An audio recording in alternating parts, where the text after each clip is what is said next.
Next point in nomenclature discussion is about the tautonyms. Tautonyms क्या है? अगर generic name और स्पेसिफिक नेम सेम हो, मतलब वही शब्द रिपीट हो जाए, तो इसको टोटोनिम बोलते हैं. जैसे आप देखेंगे मेंजीफेरा मेंजीफेरा, ऐसा कुछ भी प्लांट नोमेनक्लेचर में अलाउड नहीं है. ध्यान रहे, कट लगा दिया मैंने आगे. ऐसा कुछ भी प्लांट नोमेनक्लेचर में अलाउड नहीं है. इसी को बोलते हैं टोटोनिम, सेम शब्द का रिपीट होना. In plant nomenclature tautonyms are not valid, ये वैलिड नहीं है. That is generic name and specific epithet should not be same. ये सेम नहीं होने चाहिए, ये करेक्ट नहीं है. जो मेंजीफेरा मेंजीफेरा लिखा है, ऐसा कोई एप्लीकेशन नहीं होता है प्लांट नोमेनक्लेचर में. लेकिन क्या एनिमल नोमेनक्लेचर में ऐसा अलाउड है? यस, एनिमल नोमेनक्लेचर में ICZN में ऐसा अलाउड है. ये अंतर पहचानना है. तो क्या टोटोनिम का उपयोग सेम शब्द को जेनेरिक नेम में और स्पेसिफिक एपिथेट में उपयोग करना प्लांट में अलाउड है? ना. एनिमल्स में अलाउड है? यस. ये एग्जांपल आपके सामने, जैसे सबसे कॉमन एग्जांपल है ये नाजा नाजा. नाजा नाजा नाम है क्या? इंडियन कोबरा का, जिसमें आप देख रहे हैं कि जेनेरिक नेम और स्पेसिफिक एपिथेट में सेम शब्द का उपयोग हुआ है. हाँ, पुराने नियम नहीं बदलेंगे कि ये कैपिटल से लिखा है, ये स्मॉल से लिखा है, दोनों सेपरेटली अंडरलाइन है, वो तो सेम रहेंगे. लेकिन क्या सेम शब्द उपयोग हो सकता है? ICZN में है, एनिमल नोमेनक्लेचर में ऐसा उपयोग है. कई जगह ऐसे केसेस आपको देखने के लिए मिलेंगे. जैसे रेटस रेटस, जिसमें आप देख रहे हैं generic name specific epithet same है रैट के लिए. तो इंडियन कोबरा में रैट में आप ये टोटोनिम का एप्लीकेशन कहलाता है. तो दो बातें हैं, एक तो ये दोनों एग्जांपल याद रखने हैं और ये अंतर याद रखना है कि टोटोनिम का एप्लीकेशन प्लांट नोमेनक्लेचर में नहीं है, एनिमल नोमेनक्लेचर में अलाउड है. टोटोनिम का मीनिंग भी याद रखना है. अलग से ये भी पूछ लिया जाता है कि टोटोनिम शब्द का नोमेनक्लेचर में क्या अर्थ है. जेनेरिक नेम और स्पेसिफिक एपिथेट का सेम होना क्या कहलाता है? टोटोनिम कहलाता है, मतलब सेम का रिपीटिशन. फिर उसके बाद एक आखिरी जो पॉइंट आता है वो है टाइप स्पेसिमेन. प्लांट की बात हो रही है. टाइप स्पेसिमेन मतलब herbarium sheet of newly discovered plant should be placed in herbarium. ये कहने का अर्थ क्या है, मीनिंग क्या है, ये पहचानना है. किसी साइंटिस्ट ने कुछ नए स्पेसिमेन किसी प्लांट के स्टडी किए, तो क्या करेगा? उनको स्टडी करके फेंक देगा? नहीं, उनको स्टडी करके एक हार्बेरियम शीट पर चिपकाया जाता है सैंपल के तौर पर कि मैंने इनको स्टडी किया है, मैंने जो ये कैरेक्टर लिखे हैं ये इस सैंपल के बारे में है. अगर कल सैंपल ना रहे तो लिखे हुए कैरेक्टर की क्या वैल्यू है? कोई तो पूछेगा ना किसके बारे में लिखा था, वो सैंपल दिखाओ. तो वो सैंपल प्रिजर्व रहना चाहिए. उस सैंपल को कैसे प्रिजर्व करेंगे? हार्बेरियम शीट पर उसको चिपका के और उसको हार्बेरियम फाइल के अंदर प्रोटेक्ट करके रखेंगे. और यही हार्बेरियम फाइल को क्या कह रहे हैं? ड्राई गार्डन कह रहे हैं. जो ड्राई प्लांट सैंपल्स होते हैं उन्हीं को हार्बेरियम शीट पर चिपकाकर जो प्रिजर्व करके रखा गया है एक स्पेसिमेन के तौर पर कि ये डिस्क्रिप्शन इस ऑर्गेनिज्म का है, they are protected in that herbarium और दैट ड्राई गार्डन. सैंपल चाहिए आपको, किसके बारे में आपने डिस्क्राइब किया है, इसके लिए सैंपल चाहिए. ये सारी कहानी हो गई बाइनोमियल सिस्टम के बारे में, पूरी स्टोरी आ गई हमारी. अभी कुछ फॉर जो कॉमनली तो बाइनोमियल सिस्टम ही उपयोग होता है, लेकिन आपको खासकर क्रॉप्स के मामले में और एडवांस सिस्टम की जरूरत पड़ेगी, और वो है ट्राइनोमियल नोमेनक्लेचर. ये कॉमन नहीं है, बहुत ज्यादा उपयोग नहीं होता है ट्राइनोमियल नोमेनक्लेचर. मैंने कहा जहां क्रॉप्स हैं उनमें बहुत सारी अलग अलग वैरायटी है एक ही क्रॉप में, वहां पर इसकी जरूरत पड़ती है अलग से वैरायटी को बताने के लिए. इसमें नाम से क्लियर हो रहा है ट्राइनोमियल. तो इसमें नाम में 3 वर्ड आएंगे. 3 वर्ड क्या क्या आएंगे? पहला हिस्सा वही रहेगा जेनेरिक नेम, दूसरा वही है स्पेसिफिक एपिथेट, तीसरा नया पार्ट जुड़ा है, इसी पर मेन ध्यान देना है. यह कहलाता है सब स्पेसिफिक एपिथेट. ये सब स्पीशीज को डिनोट करता है. सब स्पीशीज को डिनोट करता है, या फिर कह सकते हैं कि ये वैरायटी को डिनोट करता है. का एक ही अर्थ है, सब स्पीशीज लिखे वैरायटी, दोनों एक साथ नहीं देगा ऑप्शन में। सब स्पीशीज या वैरायटी को डिनोट करता है ये सब स्पेसिफिक एपिथेट जो नाम का तीसरा हिस्सा है। तो पहला क्वेश्चन तैयार हो गया कि ट्राइनोमियल नोमेनक्लेचर में तीसरा भाग किसको डिनोट करने के लिए जोड़ा गया। एक कोई ऑप्शन आएगा, वैरायटी या सब स्पीशीज। पहले दोनों को आप अच्छे से पहचानते हैं, आप पहले ऑलरेडी इनके बारे में जान चुके हैं, जेनेरिक नेम, स्पेसिफिक एपिथेट। इसको पहचानने के एग्जाम्पल देख लेते हैं। ये एग्जाम्पल लिए पुराने एनसीईआरटी के example, brassica oleracea botrytis. Brassica oleracea botrytis क्या है? कॉलीफ्लावर है। ब्रासिका वही जेनेरिक नेम, ये सबके लिए लिखा है नीचे, सब ये जेनेरिक नेम, ओलियरेशिया स्पेसिफिक एपिथेट, और बोट्राइटिस क्या है? इसकी वैरायटी है। और ये पूरा नाम किसके लिए है?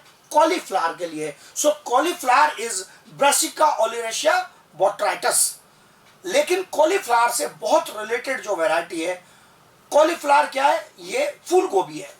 और जो बंद गोभी है, पत्ता गोभी, दैट इज कैबेज, और ये इसी से रिलेटेड वैरायटी है, इनमें क्लोज रिलेशन है। तो इनका generic name, specific epithet same है, brassica oleracea capitata. So brassica oleracea capitata is what? Cabbage. तो ये फूल गोभी कॉलीफ्लावर और ये पत्ता गोभी दैट इज कैबेज। तो अंतर आप यही देख रहे हैं, बस बोट्राइटिस और कैपिटाटा का अंतर है, ये सेम चल रहा है।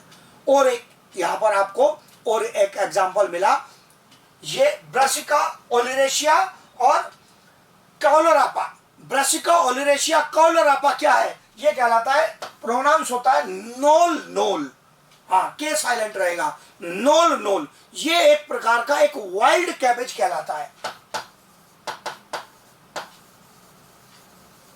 ये एक वाइल्ड कैबेज कहलाता है, काफी न्यूट्रिटिव होता है, नोल नोल। तो इसमें भी आप देखेंगे कि केवल कौलरापा का डिफरेंस है, यहां तो ब्रासिका ओलियरेशिया तो सेम ही है। तो ये इनके जेनेरिक नेम आपको सेम नजर आ रहे हैं, और इनमें जो माइनर डिफरेंसेस हैं उसको डिनोट करने के लिए किसका उपयोग किया गया है? वैरायटी का उपयोग किया गया है। ये वैरायटी है या इसकी सब स्पीशीज है, यहां दोबारा भी लिख दिया, ये इसकी वैरायटी है या सब स्पीशीज। प्लांट्स में जो वैरायटी है वो सब स्पीशीज को ही डिनोट करती है। दोनों शब्दों का प्लांट में सेम ही मीनिंग है, सेम अर्थ है। तो आप देखेंगे ज्यादातर नेमिंग में कौन सा सिस्टम यूज होता है? Binomial, trinomial, binomial. फिर उस बाइनोमियल में टोटोनिम किसमें अलाउड है? एनिमल नोमेनक्लेचर में। क्या ट्राइनोमियल का भी उपयोग कहीं कहीं पर है? यस। कहां पर? मेनली ऐसे क्रॉप प्लांट में जहां पर आपको वैरायटी को अलग से डिनोट करना हो। ये हमारी पूरी स्टोरी है किसकी? नोमेनक्लेचर की। नोमेनक्लेचर में से सवाल आते हैं, क्वेश्चन बनते हैं, एक एक पॉइंट को ध्यान से पढ़ेंगे। सारे पॉइंट हमने नोमेनक्लेचर में से डिस्कस कर दिए हैं। अब ये हमारा डिस्कशन आ गया क्लासिफिकेशन के डिटेल का। ये टर्म हमने पहले भी पढ़ा है, मीनिंग अभी भी वही है, वही डेफिनेशन हमने मेंशन की है। ऑर्गेनिजम्स को ऑब्जर्वेबल कैरेक्टर्स के आधार पर कन्वीनियंट कैटेगरीज में बांटना, यही क्या है? उनका बायोलॉजिकल क्लासिफिकेशन है। क्लासिफिकेशन तो जैसे मैंने पहले भी कहा, जनरल टर्म है, आप किसी का क्लासिफिकेशन कर लो। मैंने पहले एग्जांपल दिया कि बुक्स को क्लासिफाई करके लाइब्रेरी में रख दो, वो भी एक क्लासिफिकेशन है। इसी प्रकार से आप ऑर्गेनिज्म का करेंगे क्लासिफिकेशन तो क्या कहलाएगा? बायोलॉजिकल क्लासिफिकेशन कहलाएगा। बेसिक आइडिया वही है, कैटेगरीज में डिवाइड करना है उनके ऑब्जर्वेबल कैरेक्टर्स के आधार पर। ये डिवीजन हम क्यों कर रहे हैं? पहले भी मैंने हिंट दिया, आज भी थ्योरेटिकली ये पॉइंट आता है। इस डिवीजन को, इस कैटेगराइजेशन को करने का पर्पस क्या है? ये कन्वीनियंट कैटेगरी में बांटने का पर्पस क्या है? ताकि हम इन कैटेगरीज को नेम कर सकें, उनको रिमेंबर कर सकें और स्टडी कर सकें। मीन्स जैसे फिर वही एग्जांपल कनेक्ट करूंगा, कौन सी किताबें फिजिक्स की हैं, कौन सी किताबें केमिस्ट्री की हैं, कौन सी किताबें बायोलॉजी की हैं, ताकि हमें कल बायोलॉजी से संबंधित जरूरत हो तो हम लाइब्रेरी के उस सेक्शन में जा सके जहां बायोलॉजी की किताबें हैं। पर नाम तो रखना पड़ेगा ना कि ये बायोलॉजी का सेक्शन है। कुछ नाम ही नहीं रखोगे तो कहां दौड़ के जाओगे? तो उसका नाम रखना पड़ेगा। फिर ये याद रखना है कि हमने क्या नाम रखा था और ये कहां पाई जा रही है, रिमेंबर करना है। क्योंकि इनकी स्टडी की जरूरत पड़ सकती है। ये बात ऑर्गेनिज्म के लिए भी सच है। अब आप सवाल करेंगे कि हम ये ऑर्गेनिज्म को और उनकी कैटेगरीज को नाम देना, उनको याद रखना, उनकी स्टडी करने का टारगेट क्यों अपना रहे हैं, उसका भी मैंने मेंशन किया है। दो कारण हैं। एक तो उसमें हमारा स्वार्थ है। We use these organisms, different kind of plants, animals we use. उनमें से कई ऐसे भी हैं जिनसे हमें खतरा हो सकता है, जिनका हम उपयोग करना चाहते हैं उनकी भी हमें स्टडी करनी जरूरी है, कैसे बेहतर उपयोग करें। जिनसे हमें खतरा हो सकता है उनकी भी स्टडी जरूरी है, खुद को कैसे बचाएं। So it is for human welfare. Human welfare के लिए भी स्टडी जरूरी है। फिर एक ह्यूमन वेलफेयर से बड़ी चीज है पूरे सिस्टम का, पूरे इकोसिस्टम का, अर्थ का वेलफेयर। आप देख रहे हैं जैसे क्लाइमेट में बदलाव हो रहे हैं, उसके कारण ऑर्गेनिजम्स में कई सारी स्पीशीज हैं, ह्यूमन एक्टिविटी है, पोल्यूशन है, इन सब के कारण एक्सटिंक्शन के चांस बढ़ रहे हैं, एक्सटिंक्ट हो रही है, विलुप्त हो रही है। तो अब ऐसी परिस्थिति में यदि आपको किसी स्पीशीज के कैरेक्टर्स के बारे में जानकारी हो, गुणों के बारे में जानकारी हो, ये कैसे एनवायरनमेंट में आराम से रहती है, पलती है और सरवाइव करती है, तो ऐसी स्थिति में आप उसके लिए बेटर कंडीशन आराम से बना पाओगे। तो इसका मतलब स्पीशीज के कंजर्वेशन में भी इस जानकारी का महत्वपूर्ण रोल है। हम प्लांट एनिमल के बारे में स्टडी करके जानकारी रखेंगे तभी हम उनका कंजर्वेशन भी कर पाएंगे। अगर हमारे पास जानकारी नहीं है कोई कि ऑर्गेनिज्म के लिए कैसा एनवायरनमेंट सूटेबल है, then we may not help them to survive, to better survive in changing environmental conditions. तो ये दो बड़े बेनिफिट आ गए, एक हमारा यूज, एक दुनिया भर का यूज। मतलब इसमें एक हमारी यूटिलिटी है ह्यूमन बींग्स के लिए और एक सभी स्पीशीज के वेलफेयर के लिए। तो यह जानकारी होनी हमारे पास जरूरी है, इसीलिए हम ये सब इनका कैरेक्टराइजेशन करते हैं, आइडेंटिफिकेशन करते हैं, नेमिंग करते हैं, फिर उनका ये क्लासिफिकेशन करते हैं। फिर इसके बाद अगला पॉइंट आ गया डिस्कशन में कि हम कैसे क्लासिफाई करेंगे। टाइप्स ऑफ क्लासिफिकेशन है। इसमें पुराने समय से चला हुआ जो एक अप्रोच आ रही है, जिसको मैंने सबसे पहले लिया है, वो कहलाती है प्रैक्टिकल क्लासिफिकेशन की अप्रोच। प्रैक्टिकल क्लासिफिकेशन क्या है? जिस तरह से ह्यूमन बींग्स अलग अलग ऑर्गेनिजम्स को उपयोग करते हैं, मुख्य रूप से मेरे एग्जांपल प्लांट से है, प्लांट का उपयोग करते हैं, तो हमने उसी आधार पर उसको क्लासिफाई कर दिया।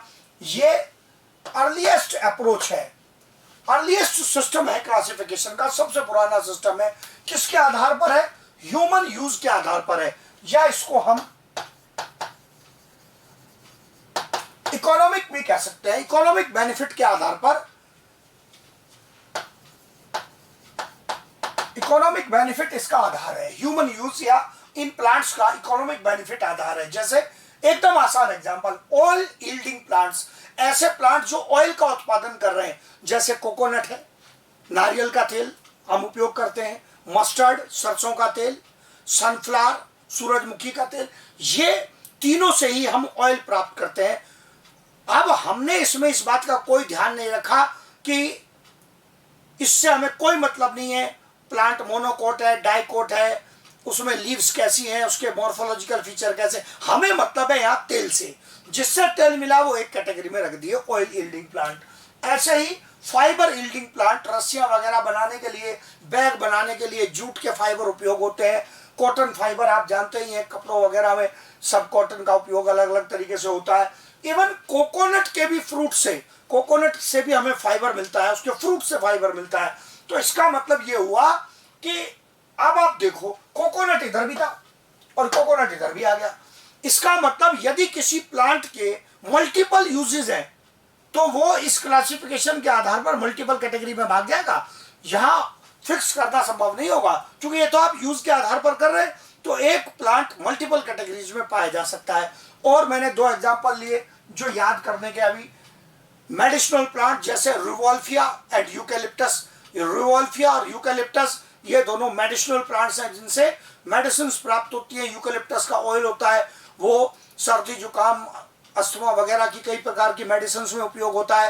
रिवोल्फिया जो कहलाता है सर्पगंधा, ये सर्पगंधा का पौधा होता है, इसकी भी जड़ों से हमें मेडिसिनल कंपाउंड्स मिलते हैं। ये जो यूकेलिप्टस रिवोल्फिया है, अगेन हमने इस बात का कोई ध्यान नहीं रखा कि इनके मॉर्फोलॉजिकल एनाटॉमिकल फीचर क्या है, कोई मतलब नहीं है, यूज के आधार पर क्लासिफाई कर दिया। तो ये प्रैक्टिकल अप्रोच कहलाती है, प्रैक्टिकल सिस्टम ऑफ क्लासिफिकेशन कहलाता है। फिर उसके बाद जो अगला केस आ गया आर्टिफिशियल सिस्टम का। इसका जिक्र आगे बायोलॉजिकल क्लासिफिकेशन प्लांट किंगडम में भी दोबारा भी आता है, पर यहां भी आप इसकी बेसिक जानकारी लेंगे। आर्टिफिशियल सिस्टम कहने का मतलब है वन और फ्यू कैरेक्टर्स, मॉर्फोलॉजिकल कैरेक्टर्स, आंखों से दिखने वाले एक या कुछ कैरेक्टर के आधार पर आप क्लासिफाई कर दे तो यह आर्टिफिशियल सिस्टम कहलाता है।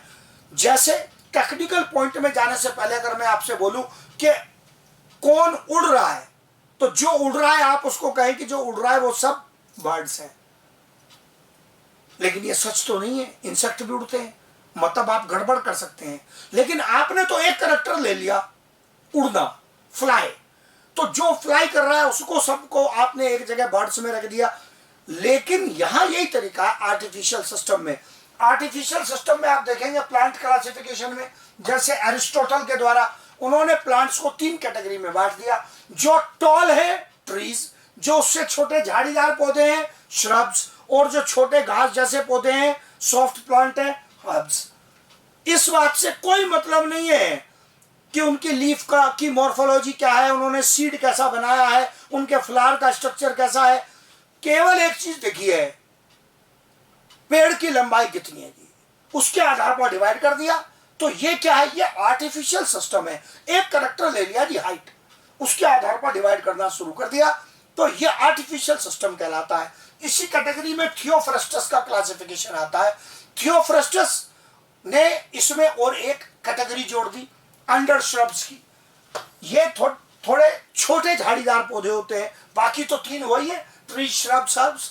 जो छोटे झाड़ीदार पौधे हैं उनको एक और कैटेगरी बना दी अंडर श्रब्स की। तो ये सब क्या है, ये आर्टिफिशियल सिस्टम है। जैसा मैंने कहा इन सब का नाम दोबारा भी जब आप प्लांट आगे क्लासिफिकेशन पढ़ेंगे तो प्लांट के डिटेल में भी इनका नाम आएगा, दोबारा भी आएगा, पर यहां भी इनको जानना जरूरी है आपके लिए। ये सब आर्टिफिशियल है। आर्टिफिशियल में और एक एग्जांपल है कैरोलस लिनस। बड़ा काम किया क्लासिफिकेशन में कैरोलस लिनस ने, लेकिन इनके द्वारा दिया गया जो प्लांट क्लासिफिकेशन है वो आर्टिफिशियल सिस्टम में ही रखा जाता है।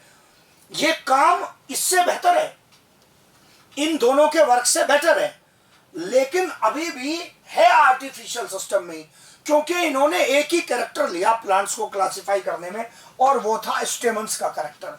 इसके आधार पर इन्होंने प्लांट्स को क्लासिफाई कर दिया। या तो ऑप्शन में लिखा आएगा सेक्स ऑर्गन, या स्पेसिफिक लिखेगा तो प्लांट का कौन सा सेक्स ऑर्गन, फ्लावर में जो स्टेमन प्रेजेंट है उसके आधार पर इन्होंने प्लांट्स को क्लासिफाई किया, और किसी कैरेक्टर को यूज नहीं कर रहे, तो कहाँ रखेंगे, आर्टिफिशियल सिस्टम में ही रखा जाएगा। So it is also a type of artificial classification. तो 3 नाम ले दिए मैंने आर्टिफिशियल में, Aristotle, Theophrastus and Carolus Linus. तो ये तीनों के तीनों का जो वर्क है वो किस कैटेगरी में आता है, आर्टिफिशियल में आता है। इससे बेटर नेचुरल क्लासिफिकेशन।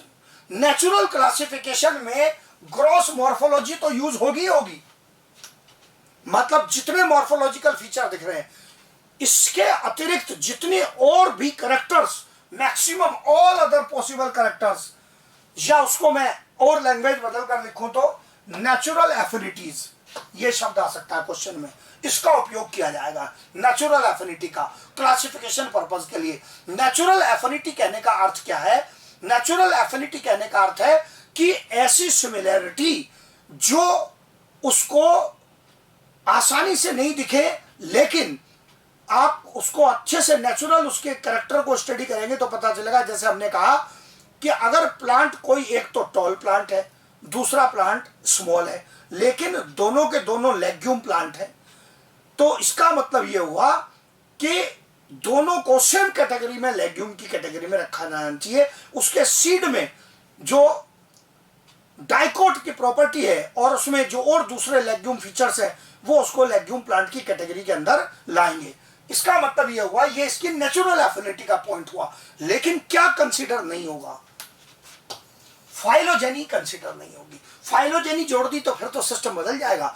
मतलब आपको जितने कैरेक्टर दिख रहे हैं वो तो कंसीडर होंगे, आप ये डिस्कस नहीं करेंगे नेचुरल सिस्टम में कि कौन किससे इवोल्व होकर आया है, कौन किसका पेरेंट है, ये चीज डिस्कस नहीं होती है नेचुरल सिस्टम में। सो फाइलोजेनी और evolutionary relationships are not included, क्योंकि इसको इंक्लूड कर दिया तो केस ही बदल जाएगा।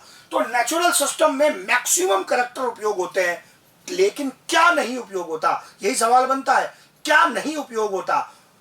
इवोल्यूशनरी रिलेशनशिप या उसका टेक्निकल टर्म क्या, फाइलोजेनी उपयोग नहीं होती।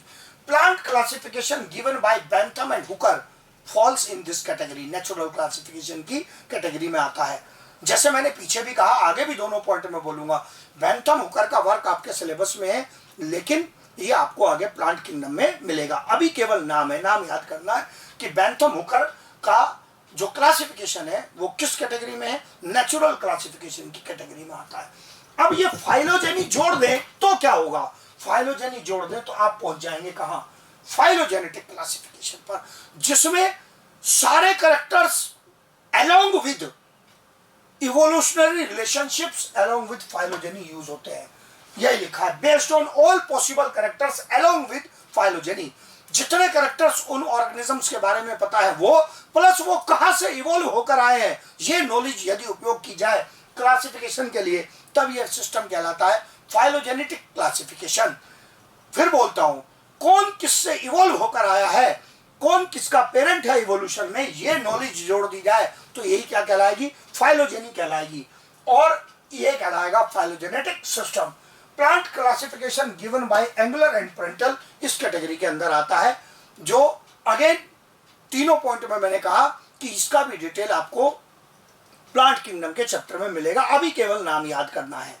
तो ये 3 केस आ गए, इसका मतलब आप कहेंगे आर्टिफिशियल सिस्टम मेन है, नेचुरल सिस्टम और फिर फाइलोजेनेटिक सिस्टम। ये 3 क्लासिफिकेशन सिस्टम्स हैं जो आपके मेन पॉइंट्स हैं, तीनों की बार बार आपको जरूरत पड़ेगी। तो यहां ध्यान से पहचान लेंगे कौन किस कैटेगरी का एग्जाम्पल है।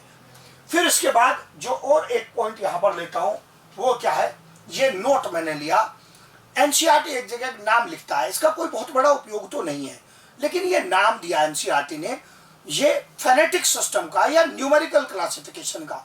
तो आपसे एक ही मेन पॉइंट बनेगा कि फेनेटिक सिस्टम का अर्थ क्या है या फेनेटिक क्लासिफिकेशन का अर्थ क्या है। फेनेटिक मतलब न्यूमेरिकल, गिनती के आधार पर टोटल कैरेक्टर्स ले लो जितने भी हैं, और हर कैरेक्टर को बराबर इंपॉर्टेंस देते हुए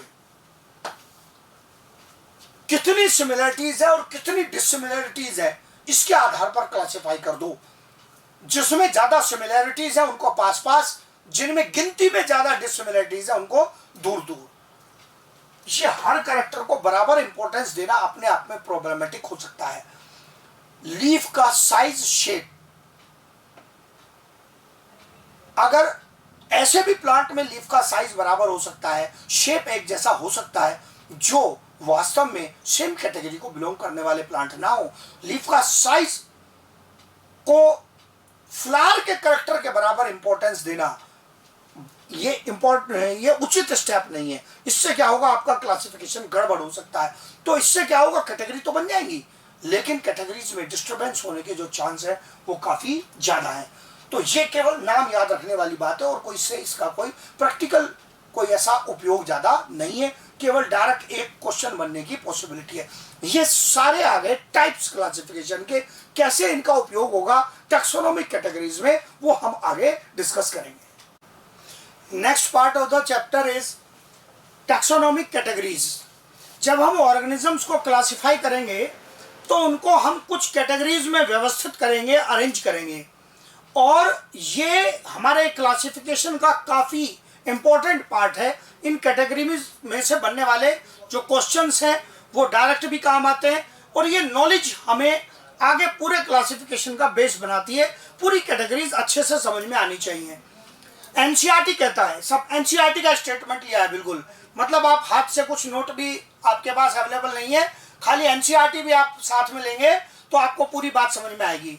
सारी कहानी लिखी हुई है एनसीईआरटी ने, कोई उससे एक्स्ट्रा आता है तो मैं खुद ही बता देता हूं कि एनसीईआरटी से ये एक्स्ट्रा पॉइंट है। एनसीईआरटी कहता है कि ये जो क्लासिफिकेशन है ये कोई सिंगल स्टेप प्रोसेस नहीं है, ये एक मल्टीपल स्टेप प्रोसेस है जिसमें मल्टीपल कैटेगरीज का एक हायरार्कियल अरेंजमेंट होता है। कैसे लैंग्वेज लिखिए, classification is not a single step process but involves hierarchy of steps in which each step represents a rank और कैटेगरी। हर एक स्टेप क्या है, एक रैंक या कैटेगरी है। मतलब जब आप क्लासिफिकेशन करते हैं ऑर्गेनिजम्स का, तो ऐसा नहीं है कि आपने कोई उसको एक नाम दे दिया कि ये स्पीशीज है और क्लासिफिकेशन पूरा हो गया। नहीं, आपको उसका जीनस भी बताना है, उसके साथ व्यवस्थित करना है, उसकी फैमिली, उसका ऑर्डर, क्लास। तो ये जो आप अरेंजमेंट कर रहे हैं बढ़ते हुए क्रम में या उल्टा पढ़े ऊपर से घटते हुए क्रम में, इसी को बोलते हैं हायरार्की। हायरार्की भी दिखाऊंगा। ये हायरार्की का मीनिंग लिखा पहले, किसी भी चीज का बढ़ते या घटते हुए क्रम में अरेंजमेंट करना, उसकी व्यवस्था करना, यही कहलाता है हायरार्की। मीन्स मल्टीपल कैटेगरीज को ऊपर से नीचे या नीचे से ऊपर व्यवस्थित करना, यह क्या कहलाता है, हायरार्कियल अरेंजमेंट कहलाता है। कैसा अरेंजमेंट है दिखेगा आगे, तुरंत दिखेगा। पहले एक बेसिक पॉइंट और जानेंगे। ये पॉइंट क्या कहता है कि इन सारी कैटेगरीज का टोटल अरेंजमेंट कहलाता है टैक्सोनॉमिक हायरार्की, और इनमें से हर एक कैटेगरी कहलाती है टैक्सोनॉमिक कैटेगरी या टैक्सोन। किसी एक कैटेगरी, कोई भी एक कैटेगरी को क्या बोलेंगे, टैक्सोन बोलेंगे। और एक से ज्यादा कैटेगरी के बारे में एक साथ बात करेंगे, उसका प्लूरल, तो क्या बोलेंगे, टैक्सा। ये बहुत क्वेश्चंस में उपयोग होने वाले पॉइंट्स है। टैक्सोन, टैक्सा, बहुत उलझता है बच्चा इनके बीच में कि कहाँ टैक्सोन है, कहाँ टैक्सा है। एग्जाम्पल सहित बताऊंगा। यदि आप एक से ज्यादा टैक्सोन की बात कर रहे हैं एक साथ, तब आप उसको क्या बोलेंगे, टैक्सा।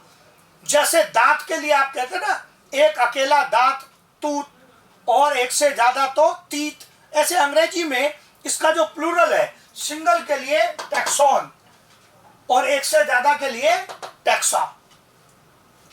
एक से ज्यादा कैटेगरी, ये मीनिंग लिखा है, बिल्कुल सिंपल शॉर्ट में मीनिंग लिखा हुआ है। अब मैं आपको ये हायरार्कियल अरेंजमेंट शो करता हूं कैसा है। ये पॉइंट फिर से एक बार आपके सामने रखूंगा। ये आपने जरूर अरेंजमेंट देखा है, जिसको मैं नीचे से पढ़ता हूं। मैं बोलता हूं इसको SGFOCPK, मैं बोलता हूं इसको SGFOCPK।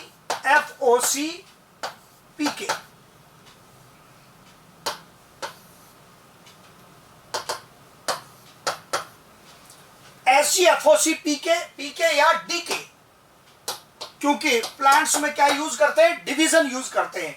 अरेंजमेंट कैसा, सबसे ऊपर का जो लेवल है इस हायरार्की में, वो कौन है, किंगडम। उसके नीचे फाइलम, और प्लांट में क्या यूज करते हैं फाइलम की जगह पर, डिवीजन।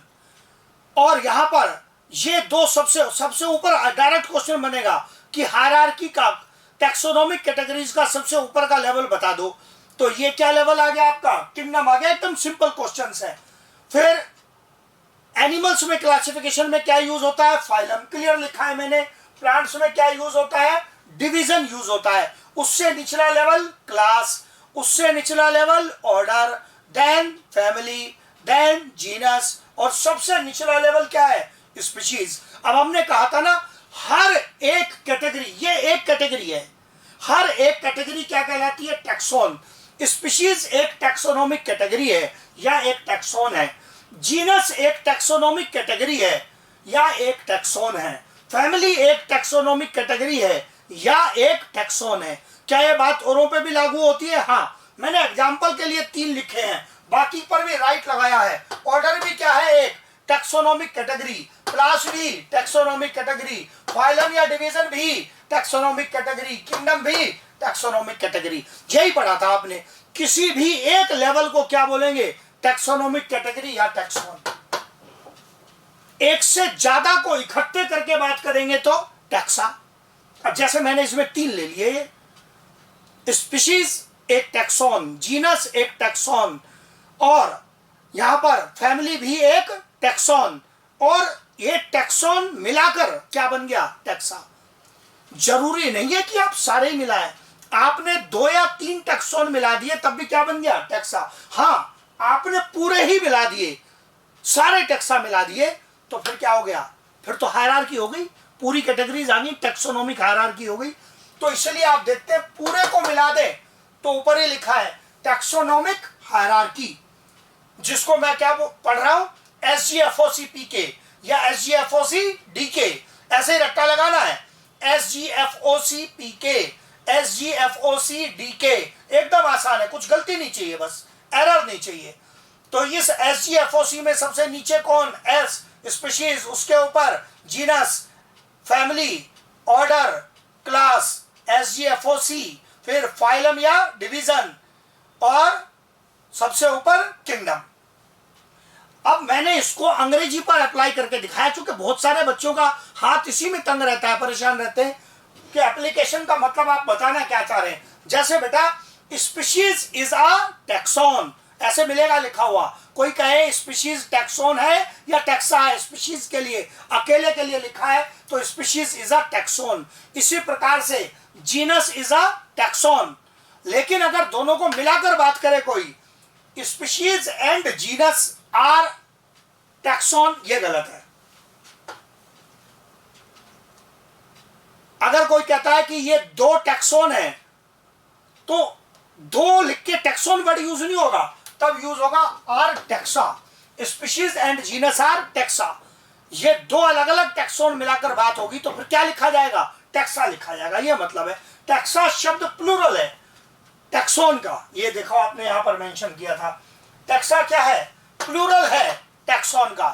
तो अगर कोई कहता है species, genus, family are three different taxon, ना, आर थ्री डिफरेंट टैक्सा या थ्री डिफरेंट टैक्सोनॉमिक कैटेगरीज, अंग्रेजी सही अप्लाई करके देखेंगे, थ्री डिफरेंट टैक्सोनॉमिक कैटेगरी तो नहीं आ जाएगा, थ्री डिफरेंट टैक्सोनॉमिक कैटेगरीज, ये तीन अलग अलग कैटेगरीज है। यही मैंने यहां पर सिंपल एकदम अप्लाई करके दिखाया है। Taxonomic hierarchy is formed of multiple taxa. पूरी टैक्सोनॉमिक हायरार्की लिखनी है तो आप सारे मल्टीपल टैक्सा लिख दो। आपका एक क्वेश्चन बचेगा, उसको मैं फिर बोलूंगा, क्या टैक्सोनॉमिक हायरार्की में मल्टीपल कैटेगरीज है? यस, आपके सामने है मल्टीपल कैटेगरीज, कैटेगरीज प्लूरल आ रहा है, कैटेगरीज है तो क्या है, मल्टीपल टैक्सा है, मल्टीपल टैक्सा है। क्या टैक्सा शब्द लेने के लिए इन सारों को लेना जरूरी है? ना, एक से ज्यादा ले लिए तो टैक्सा आ जाएगा। कोई एक अकेली कैटेगरी टैक्सॉन, एक से ज्यादा कैटेगरी टैक्सा, और सारी कैटेगरी भी क्या टैक्सा है? Yes, all categories are also taxa. लेकिन अगर सारी कैटेगरी लिख दी आपने, then it becomes what, taxonomic hierarchy. तो क्या किसी एक या दो से पूरी हायरार्की बन जाएगी? ना। लेकिन क्या दो होने पर भी टैक्सा वर्ड आ जाएगा? यस, बिल्कुल आ जाएगा। अब आप अपने इस पॉइंट को देख लो जो इस स्लाइड पर आपने देखा था, overall taxonomic arrangement, taxonomic hierarchy, each category taxonomic category या टैक्सॉन, और उसका प्लूरल टैक्सा। यही समझाया, पूरा रट्टा बताया आपको। क्या रट्टा बताया? SGFOCPK या DK, बिल्कुल ऐसे ही चलना है, SGFOCPK या DK। अब यहां पर ये पूरे पॉइंट्स आपको बता दिए। इसके बाद आता है डिटेल डिस्कशन इनका एक एक का, कि स्पीशीज क्या है। स्पीशीज ऐसे ऑर्गेनिजम्स का ग्रुप है जिनमें भारी सिमिलरिटीज हैं, फंडामेंटल सिमिलरिटीज हैं, और वो दूसरे स्पीशीज के ऑर्गेनिज्म से अलग पहचाने जा सकते हैं। ऐसे ग्रुप के ऑर्गेनिजम्स को क्या कहते हैं? एक स्पीशीज कहते हैं हम क्लासिफिकेशन में। Group of individuals which show common set of characters, जो कॉमन सेट ऑफ कैरेक्टर्स दिखाते हैं और फंडामेंटल सिमिलरिटीज दिखाते हैं, and can be distinguished from other closely related species based on distinct morphological characters. Distinct morphological characters के आधार पर आप जिनको अलग कर सकते हैं वो बाकी स्पीशीज के मेंबर से, वो सब मेंबर्स क्या हैं? एक स्पीशीज के मेंबर है। ये क्लासिफिकेशन के संदर्भ में लिखी गई परिभाषा है। हाँ, स्पीशीज की मैं अगर बायोलॉजिकल परिभाषा देने की कोशिश करूं, जो आप आगे पढ़ेंगे भी, इकोलॉजी वगैरह में आगे जाकर यूज होती है, जब आप कहते हैं ना फंडामेंटल सिमिलरिटी, तो इसका जो बेसिक मीनिंग है वो क्या होता है? एक स्पीशीज के मेंबर्स में आपको इंटरब्रीडिंग देखने के लिए मिलेगी।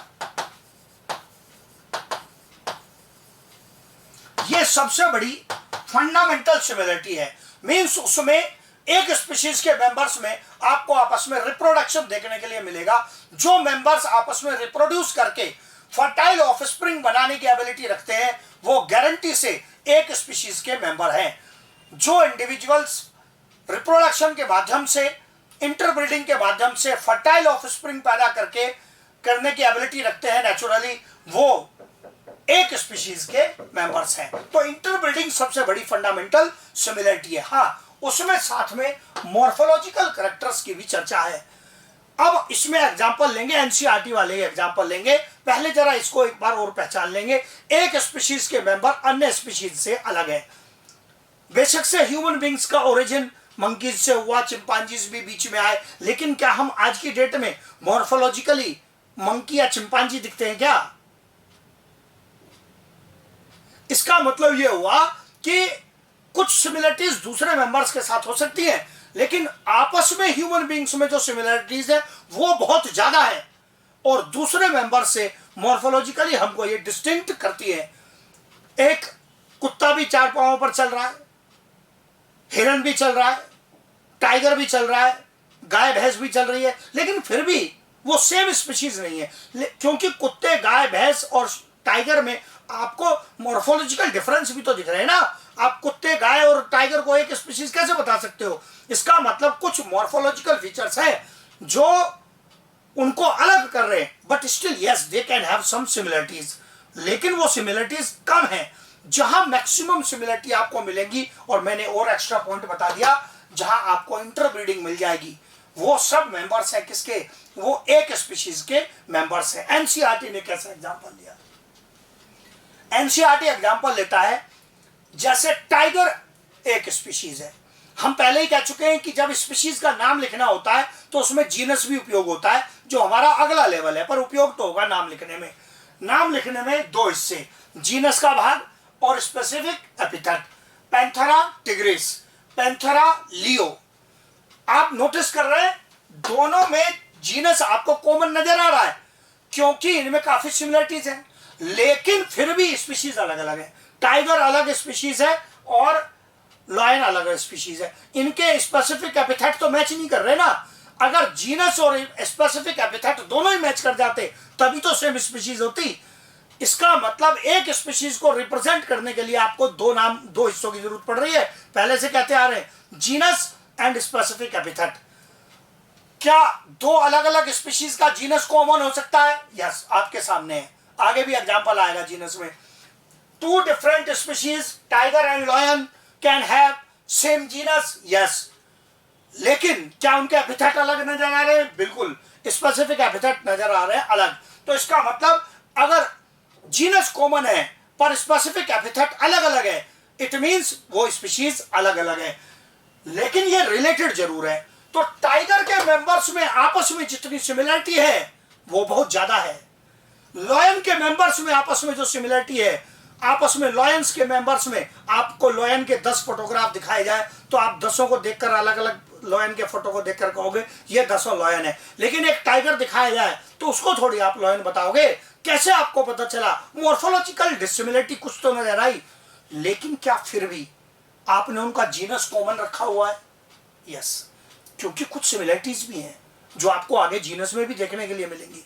It means in one species वो मेंबर्स रखे जाते हैं, तो ये एक स्पीशीज है,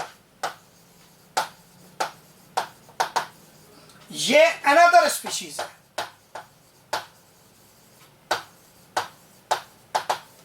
ये अलग अलग स्पीशीज के यहां पर एग्जांपल्स हैं, 2 अलग अलग स्पीशीज के। तो टाइगर्स के बीच में आपस में जितनी सिमिलरिटी है, और मैंने जो टेक्निकल पॉइंट बताया रिप्रोडक्शन है, टाइगर और लायन के बीच में आपस में रिप्रोडक्शन नहीं है, नेचुरली नहीं है।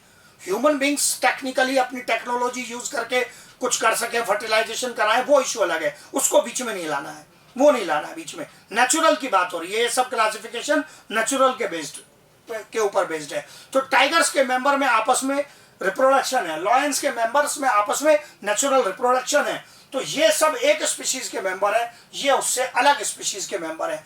और एग्जांपल लिया एनसीईआरटी ने, प्लांट में से लिया Solanum tuberosum potato and Solanum nigrum. Solanum nigrum जो कि ब्लैक नाइट शेड कहलाता है, या अगर आपने खुद ऑब्जर्व किया हो, खासकर ऐसे बच्चे जो थोड़ा कहीं देहात से गांव से संबंध रखते हैं वो पहचानते हैं, बहुत छोटी छोटी काले और लाल कलर के फ्रूट जैसे स्ट्रक्चर इन पर आते हैं, वो कहलाते हैं मकोय। जो ये मकोय के पौधे होते हैं, इनका आप देखेंगे ये जीनस तो आलू के साथ मैच कर रहा है, लेकिन ये सेम स्पीशीज नहीं है। Solanum ट्यूबरसम is one species and Solanum nigrum is another species. तो ये अलग अलग स्पीशीज हैं। आपको दो दो प्रकार के एग्जाम्पल दिए, बिल्कुल एकदम एनसीईआरटी को यूज कर रहे हैं, इसी को समझना है और इससे ही बात दिमाग में कॉन्सेप्ट बैठेगा। तो इसका मतलब ये हुआ कि स्पीशीज एक टैक्सोनॉमिक कैटेगरी है। हम ये भी कहेंगे आगे सबसे नीचे की टैक्सोनॉमिक कैटेगरी है। एक स्पीशीज के मेंबर्स में आपको ऐसी सिमिलरिटीज नजर आएंगी जो दूसरे स्पीशीज के मेंबर्स में उतनी सिमिलरिटी नहीं होंगी। यही एग्जाम्पल हमने यहां पर लिए। अब ये पॉइंट आया जो मैंने अभी बोला, ये यूज किया, species is the basic unit of classification.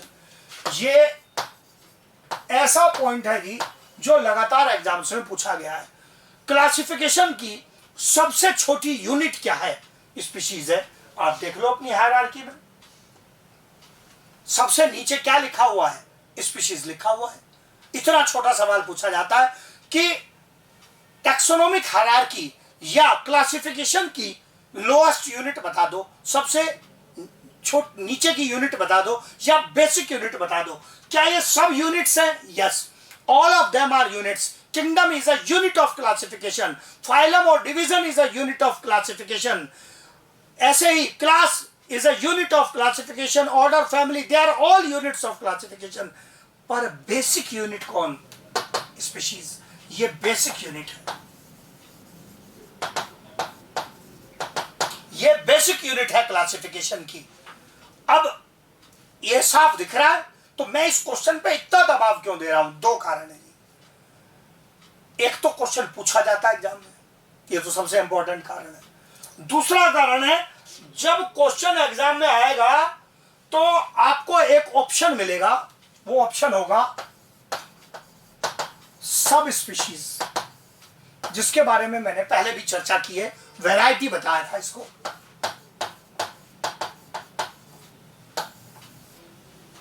ये ऑप्शन आएगा, लेकिन ये आंसर नहीं है। ये तो केवल एक ऑप्शनल एडिशनल कैटेगरी है जो हम ऐड कर सकते हैं वैरायटी को एक्सप्लेन करने के लिए। सब species is not a regular unit of classification, इसलिए बेसिक यूनिट का आंसर सब स्पीशीज नहीं है। बच्चा क्या सोचता है, अच्छा बेसिक यूनिट बतानी है तो स्पीशीज के नीचे भी कुछ मिल रहा है तो उसको चिपका दे ना, खुद चिपक जाएंगे। सब स्पीशीज आंसर नहीं है। आंसर क्या है? स्पीशीज ही रहेगा, वो आंसर नहीं जाएगा। इस बात को पक्का दिमाग में बैठा लेंगे। फिर एक और पॉइंट लिखा, species is the smallest taxonomic category. Species सबसे छोटी टैक्सोनॉमिक कैटेगरी है। सबसे छोटी टैक्सोनॉमिक कैटेगरी कहने का क्या मतलब है? एक स्पीशीज में तो केवल उस स्पीशीज के ही मेंबर हैं, लेकिन अगर आप यहां पर हायरार्की में देखेंगे, जीनस के लेवल पर जाएंगे तो जीनस में एक से ज्यादा स्पीशीज के मेंबर, फैमिली में मल्टीपल जीनस के मेंबर, ऑर्डर में मल्टीपल फैमिलीज के मेंबर, या सबसे ऊपर पहुंच जाए किंगडम में, जैसे किंगडम एनिमेलिया, तो उसमें तो सारे ही एनिमल आ गए। अगर आप लिखते हैं ह्यूमन बींग्स के लिए होमो सैपियंस, तो उसमें तो केवल ह्यूमंस हैं। लेकिन अगर आप लिखते हैं किंगडम एनिमेलिया, उसमें सारे एनिमल्स हैं। तो इसका मतलब जो सबसे छोटी यूनिट है, बेसिक यूनिट है, उसके टोटल मेंबर्स का साइज भी कम होगा, क्योंकि आप तो सबसे ऊपर की कैटेगरी या उसके ऊपर की कोई भी कैटेगरी लिख देंगे तो उसमें वो तो आएगा ही, और दूसरे स्पीशीज के भी तो मेंबर्स आ जाएंगे, तो ग्रुप बड़ा हो जाएगा ना। तो स्पीशीज सबसे छोटी कैटेगरी भी है, बेसिक यूनिट का आंसर भी स्पीशीज। सबसे कम मेंबर्स रखने वाली टैक्सोनॉमिक कैटेगरी, स्मॉलेस्ट कैटेगरी, ऐसे लिखेगा उसका भी यही मतलब निकलेगा, उसका भी आंसर क्या है? स्पीशीज। क्योंकि आप जितने ऊपर जाएंगे उसमें ग्रुप्स बढ़ेंगे, मेंबर्स बढ़ेंगे। जैसे मैंने एकदम ऊपर का एग्जांपल लेकर बता दिया, एनिमेलिया लिख दिया तो उसमें ह्यूमंस, गधे, घोड़े, मच्छर सभी आ गए, सब आ गए, तो टोटल नंबर बहुत ज्यादा हो जाएगा। एनिमेलिया लिख दिया, किंगडम एनिमेलिया। तो इसका मतलब जितना आप नीचे रहेंगे उतनी जो सदस्य हैं उस कैटेगरी से संबंधित उनकी संख्या कम रहेगी। तो इसलिए ऐसा लिखा है यहां पर आपके सामने कि जो स्पीशीज है वो सबसे छोटी कैटेगरी भी है। तो दोनों क्वेश्चन के मैंने आंसर कर दिए, इस पर संभल के चलना है, यहां संभल के चलना है। फिर उसके बाद पॉइंट आ गया हमारा अगली कैटेगरी का। अगली कैटेगरी क्या है स्पीशीज के ऊपर? जीनस। जीनस का बेसिक डेफिनेशन ही क्या है, बेसिक मतलब ही क्या है? Genus is a group of related species. जो रिलेटेड स्पीशीज है उनको इकट्ठे जिस कैटेगरी में रखा जाता है वही क्या कहलाती है? जीनस। कैसे कहता है? एनसीईआरटी की definition, comprises a group of related species which has more characters in common, जिनमें आपस में ज्यादा कैरेक्टर कॉमन है, in comparison of other genre, दूसरे जेनरा की तुलना में। सिंपल शॉर्ट में कहें तो aggregates of closely related species. ये जो जीनस होता है वो एग्रीगेट होता है किसका? रिलेटेड स्पीशीज का। कैसे एग्जांपल लिया? अगेन एनसीईआरटी का example, panthera leo lion, panthera tigris tiger, panthera pardus leopard. अब आप देखो क्या आपको इनमें तीनों में ये जीनस कॉमन नजर आ रहा है? पैंथेरा। तो टाइगर, लॉयन, लेपर्ड का जीनस कॉमन है, इनमें बहुत सिमिलरिटी है इनके स्ट्रक्चर में। हाँ, लॉयन में चेहरे पर थोड़ा फेस अलग होगा, हेयर ही होगा, बाल होंगे। टाइगर में बॉडी पर आप देखते हैं उसमें स्ट्राइप्स वगैरह होंगी, और जो लेपर्ड है उसमें धब्बे धब्बे होंगे। तो अलग अलग थोड़े स्ट्रक्चर्स हैं, लेकिन फिर भी सिमिलरिटी भी बहुत ज्यादा है। सो डिफरेंस है, इसलिए वो स्पीशीज अलग है, लेकिन उनका जीनस कॉमन है, लेकिन उनका जीनस कॉमन है। जो कैट है, फेलिस कैटस, डोमेस्टिक कैट, ये तीनों कैट के साथ कॉमन फैमिली के मेंबर है। जो अगला लेवल आएगा, they all four belong to same family but not same genus. क्योंकि कैट का जीनस अलग कर दिया साइंटिस्ट ने। क्यों अलग कर दिया? क्योंकि लेपर्ड, टाइगर, लॉयन से कैट का मैच तो है, लेकिन इतना भी मैच नहीं है कि उनका जीनस सेम कर दे। तो मैं पूरे को जोड़ूंगा। टाइगर के मेंबर्स जो भी टाइगर्स हैं वो आपस में हाईली क्लोजली रिलेटेड है, लॉयंस आपस में क्लोजली रिलेटेड है, इसलिए कॉमन स्पीशीज के मेंबर हैं, लेकिन इनका जीनस सेम है। क्यों? क्योंकि इनकी जो स्पीशीज है वो आपस में काफी मैच करती हैं। साथ में लेपर्ड का जीनस भी सेम है। क्या वो कैट से भी थोड़ा रिजेंबल करते हैं? यस करते हैं, पर इतना भी हाईली रिजेंबल नहीं करते कि जीनस सेम कर देते। साइंटिस्ट ने उनकी फैमिली तो सेम रखी है, लेकिन उनका जीनस सेम नहीं रखा। जो आप पढ़ेंगे आगे फैमिली में, फिलेडी फैमिली में आएंगे, they all four belong to Felidae family, but felis जो कैट है उसका जो जीनस है वो इनसे मैच नहीं करता। तो ये कैट ग्रुप के मेंबर्स कहलाते हैं। कॉमन लैंग्वेज में हम इनको लार्ज कैट्स बोलते हैं। They are large cats. ये डोमेस्टिक कैट, स्मॉल कैट है। They are all referred as cats. These are large cats, small cat. लेकिन फिर भी कैट होने पर भी जीनस से डिफरेंट हो गया, क्योंकि अंतर बढ़ गया ना। तो जहां क्लोजली रिलेटेड स्पीशीज है, अब एनसीईआरटी की लैंग्वेज देखना। एनसीईआरटी कहता है ऐसी स्पीशीज का जीनस कॉमन होता है जिसमें दूसरों की तुलना में आपस में सिमिलरिटी ज्यादा हो। यह कहता है एनसीईआरटी। अंग्रेजी पढ़ के देख लो, खुद पढ़ो। हाँ, इंग्लिश पहचाननी जरूरी है आपके लिए। यह लिखा है जीनस में ऐसे स्पीशीज एक साथ रखे जाते हैं जिनमें आपस में अधिक सिमिलरिटीज हैं, कुछ ऐसे दूसरे जेनेरा की तुलना में जिसके साथ सिमिलरिटी कम है। तो आप देख लो, कैट के साथ सिमिलरिटी तो है लेकिन कम है, इसलिए उसका जीनस क्या हो गया? अलग हो गया। ये पॉइंट आ गए हमारे जीनस तक के लेवल के। फिर इसके आगे पॉइंट आएगा आपका फैमिली का। अब आप देख लो, क्या मैंने रट्टा लगाने के लिए भी कुछ चीजें बोली हैं। क्या बोला था? एस GFOC, SGFOC, PK या DK। उसमें सबसे लोएस्ट लेवल स्पीशीज, सबसे छोटा group species, basic unit species, related species placed in common genus. कुछ सिमिलरिटी हो लेकिन कम सिमिलरिटी हो तो क्या हो सकता है, जीनस अलग हो सकता है। ये पॉइंट्स हमने यहां पर डिस्कस किए।